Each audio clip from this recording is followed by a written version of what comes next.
Good morning. Welcome to Morning Expresso. I'm Charulata Biswas. You're watching Indian Express. Let's get you started with the big story of the day.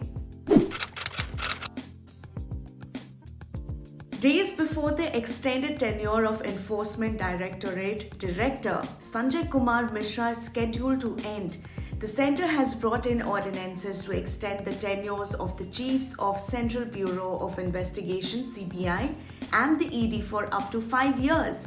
The ordinance now opens the door for a further extension of Mishra's tenure, even as the Supreme Court had asked the government not to extend it any further.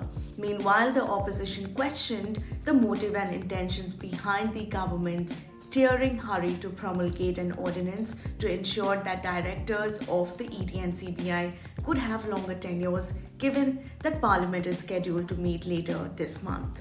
Here are the stories you'll find only in Indian Express. In this edition of Idea Exchange, Kerala's Health Minister Veena George talks about her state's COVID strategy and explains why she has reached out to the centre on booster doses.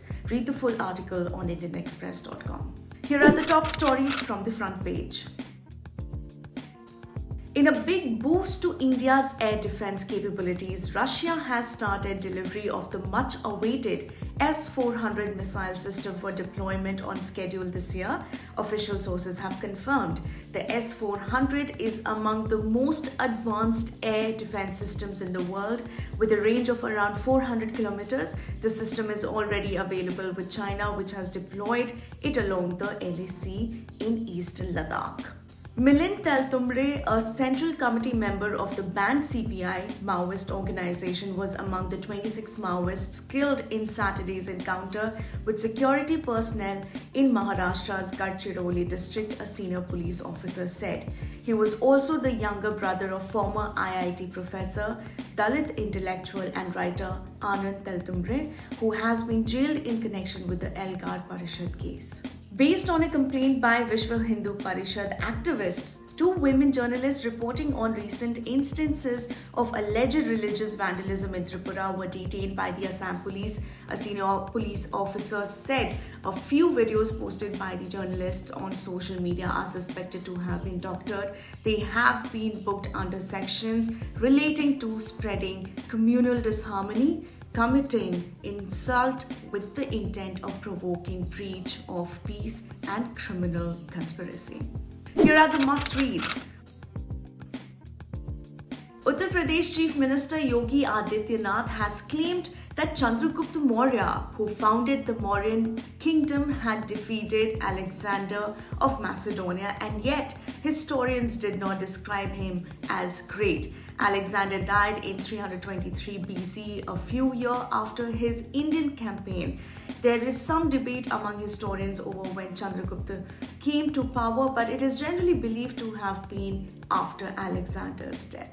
Shops owned by the minority Muslim community were targeted for arson and destruction during a bandh called by the BJP in Amravati, 150 kilometers west of Nagpur in central Maharashtra, officials told the Indian Express.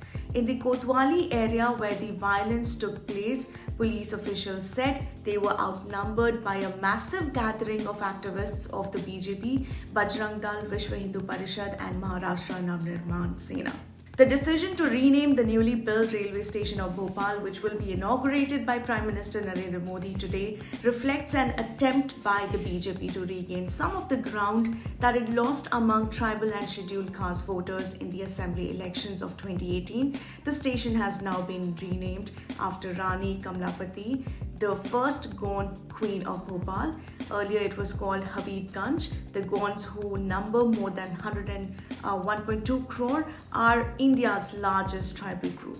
A visit to the National Museum in the capital feels decidedly different this festive season. India's largest museum has quietly leaped to the age of immersive digital technology, a first in the country. Now, visitors don't just have to view an inscription of a prehistoric cave, read about it on a display, and move on to the next object. They get a 270-degree digitally projected experience of actually being inside that cave, as well as learning about that era thanks to an augmented reality projection system.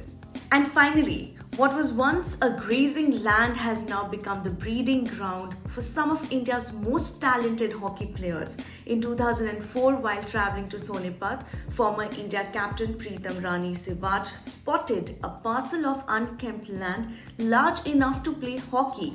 For a player who was rated highly for her leadership qualities and game intelligence, coaching seemed to be a logical step.